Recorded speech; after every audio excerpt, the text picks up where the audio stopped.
Benvenuti viaggiatori, io sono Fleur de Lis e vi accompagnerò nel mondo delle fate, il mondo dove l'immaginazione diventa realtà.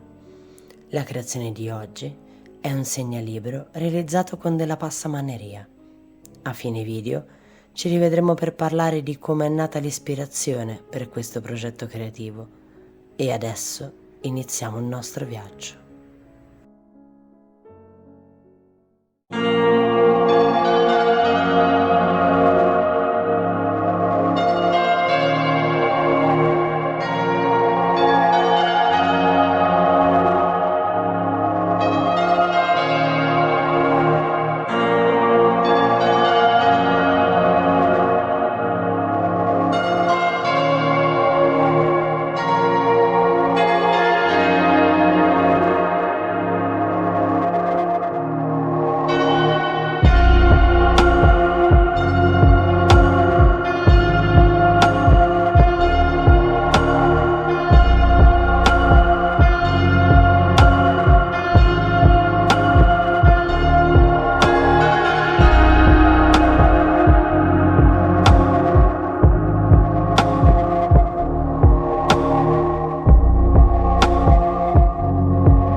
Ed eccoci giunti alla fine del nostro viaggio di oggi.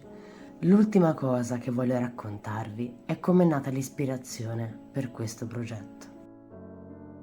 L'idea per questo progetto nasce dal fatto che adoro leggere, soprattutto adoro il fascino del libro cartaceo, il suo odore e sentire la consistenza delle pagine fra le dita, anche se purtroppo non sempre ho molto tempo per farlo e molte volte magari devo fermarmi per riprendere in un secondo momento. E una cosa che odio fare sono le orecchie ai bordi delle pagine. Quindi, durante una ricerca su nuovi materiali per le creazioni, entrando in un negozio della mia città, ho notato che aveva tantissima passamaneria, quella da cuscini, per intendersi, e ho visto questa meravigliosa passamaneria viola e lì mi è venuto il lampo di genio. Perché non crearci un segnalibro molto particolare in linea con il mio stile e soprattutto utilizzando un materiale a volte molto sottovalutato? Spero che questo viaggio nella creatività vi sia piaciuto. Vi aspetto nel prossimo video e se volete continuare a viaggiare insieme a me in questo fantastico mondo, non perdetevi gli altri video e iscrivetevi al canale se non l'avete ancora fatto.